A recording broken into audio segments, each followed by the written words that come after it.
Labą dieną, gerbėmėjai. Pabandysim pasimokyti rišti vantas su tokiu mano išrastu vantų rišimo varstotu. Principas yra toks, dedamas pirmiausiai čia šakelės, po to čia gaunasi perkryžiuotas kotas ir eina persirišimas. Aš gyvai pademonstruosim, kaip tai atrodo. Nuvalomos šakelės grinai ten, kur bus rankena, ir šitie kuoliukai, pagaliukai atraminiai, jie rodo, kur rankena baigsis. Tai yra valom, jeigu iki šitos vietos valom, tai čia vat ir dedam. Pirmiausiai dedasi stambiausios šakelės, aš jas vadinu karkasiniam.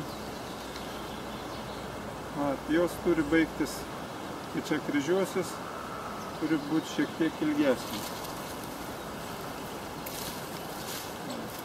Ten, kur bus kotas, lapų neturi būti, čia turi būti švaru.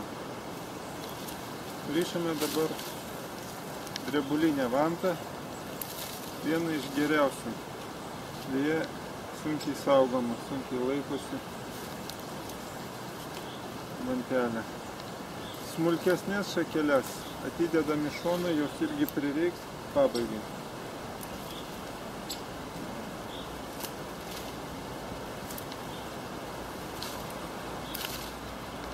Visokius tokius nudžiūvusius galiukus reikia iš karto pašalinti.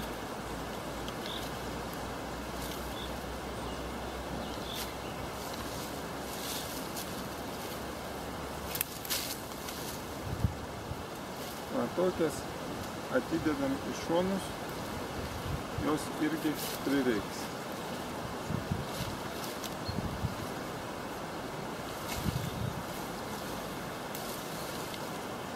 Valom. Pirmiausiai dedasi didžiausius, po to, kuo toliau, dedasi mažesnės šakos.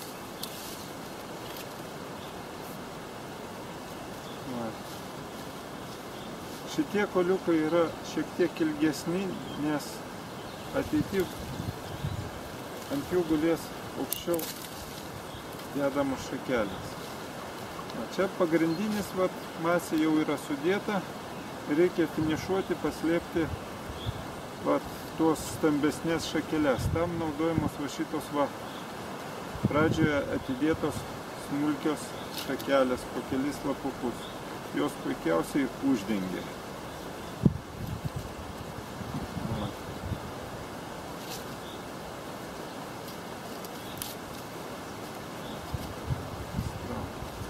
Kai susideda pirmoji krūvelė, jinai paimama, padedama šiton pusėn, perverčiama.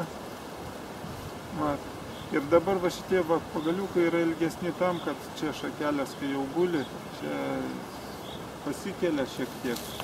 Ir reikia ilgesnių pagaliukų tam, kad čia trumpesnė. Tam, kad pasikėlusios šakelės neišsilakstytų. Matote, jau neguli ant dugno, kabo šone. Šakelės dedamos tamsiąją lapų pusę į save.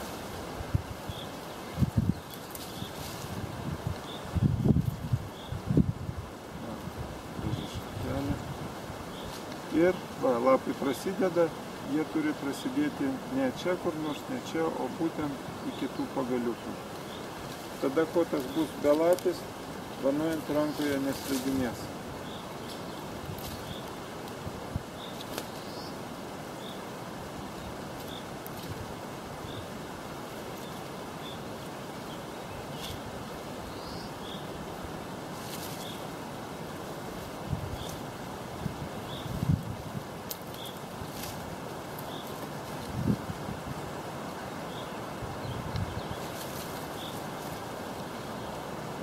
Tokios yra kai kur šakelės,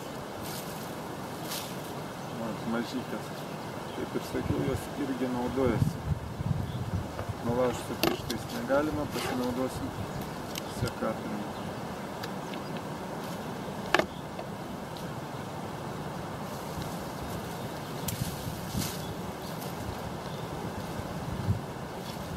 lapai į save dedasi.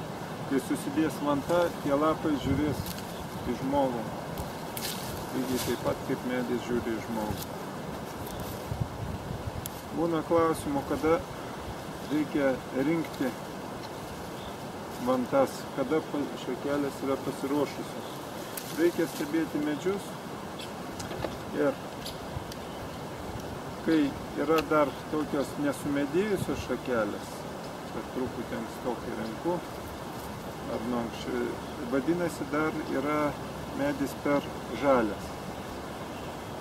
Šakelė turi būti subrendusi, ta prasme, kad neturi būti dar to nesumedėjusio gabaliuko, rykštelės tokios, nes jeigu jinai bus nesubrendęs medis, pavyzdžiui, va šitas yra šiek tiek dar nesubrendęs, bet kaip šviežiai vantai tai tiks. Išdžiūvus tokia vanta labai greitai nubyra, ta prasme nubyra lapai.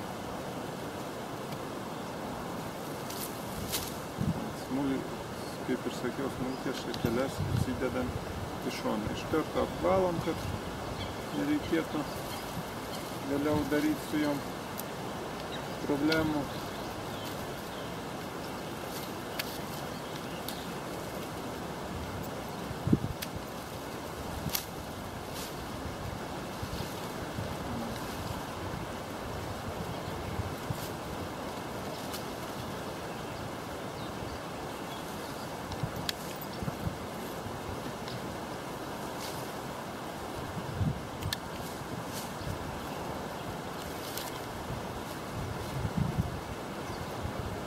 Vantus, kiek reikia dėti šakelių?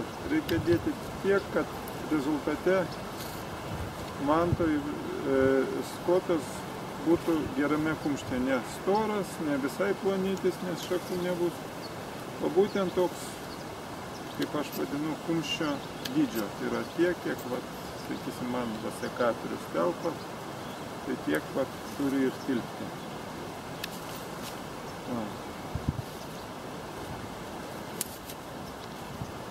Yra sudėtos šakelės, tos stambiosios karkasinės, kurios ir formą palaiko ir turi didžiausią masę. Ir dedamos mažos, kad uždengtų storas šakelės, kad vanojant stori kamienai tų šakelių nebraižytų kūno.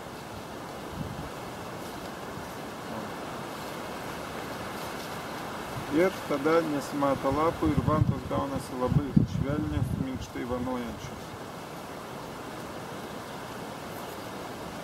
Va šitą dalį, kur lapų neturi būti, valykit be gailesčio. Nes nieko nėra blogiau, kai slidinėja vanta rankoje. O slidinėja nuo lapų. Kai taip sudėjom, darom perrišimą. O čia yra varstotė, yra toks tarpukas, grinai siūlui praverti, ten kad būtų patogu. Imam špagatą, naudojamas dažniausiai, geriausiai būtų naudoti kanapių plaušo špagatą. Jisai yra tvirtas ir ekologiškas. Ta prasme, nereikia jo, jisai po to panaudojus vantą galima sudeginti. Jeigu jūs naudojat vantas po to sudeginimui, galima naudoti ir sintetinį šniūrą, bet jeigu jūs naudosit mulčiui ar dar kur nors toliau panaudosit kaip organinę priedangą, tai geriau naudoti pūvantį šniūrą, kuris supūstų kartu su vanta. Tai va, dabar mazgas yra toks, kad yra apsukamas vieną kartą ryšulėlis mūsų vantos, daromas mazgas paprasčiausias ir tą mazgą reikia po tą virvę prakišti. Tai yra vienas galas virvės žiūri vieną pusę, kitas į kitą. Ir va taip yra truputį paveržiam. truputį paveržiama, paliekant laisvės, kad galima būtų pataisyti kažką, tai pasižiūrėti. Tada jau veržiama tvarkingai ir užrišamas mantas. Paliekama šiek tiek virvės ir dabar jau galima išimti šitą vantą ir sudedamas jisai šitaip ir reikia perėsti šitoj vietoj. Tam irgi naudojamas vaštokas. Jis įsispaudžia tarp pagaliukų per centrą. Imama virvė. Čia versiu, kad geriau matytųsi. Imama, apsukama vieną kartą. Rišamas mazgas ir tą mazgą reikia pakišti po tą apsuktą virvukę. Mes pasikeliam ir vieną galą perkišam. Irgi pataisom ten, kur mums reikia šito dalyko, kuris turi eiti, ir užverčiam. Šitą mazgo ypatumas tas, kad jisai neatsileidžia. Paveržiam ir užrišam su kilpom, kaip batų raištelė. Kodėl? Todėl, kad vanta, kai išdžius, čia bus laisviau ir kad būtų galimybė pervežti. Kai reikės pervežti, tiesiog atleidžiam atrišam šitą mazgutį, iškart patraukiam ir užrišam kontrmazgą. Dabar yra negražus kraštai, tada juos mes gražiai apkerpam. Geriausiai, aišku, naudoti aštrų sekatorių.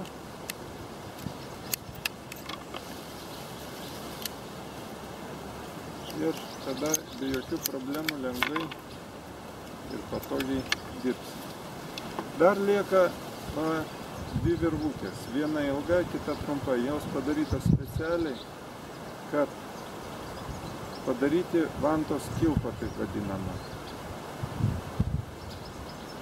Kam to reikia? Kad reikalui esant galima pasikabinti ją, o mazgutis niekad nebus piršto lygyje ir neužveš. Galus galima ir gaunam vantą su persuktu kotu. Šitą vantą ypatinga tuo, kad jos kotas yra plokščias, todėl manipuliuoti yra labai patogu, laikant plokštesnį kotą, ne visai apvalą. Galiukus, tokius, kurie labai išlenda, apkarpom. Stengiamės karpyti taip, kad nebūtų stimburių šakelių.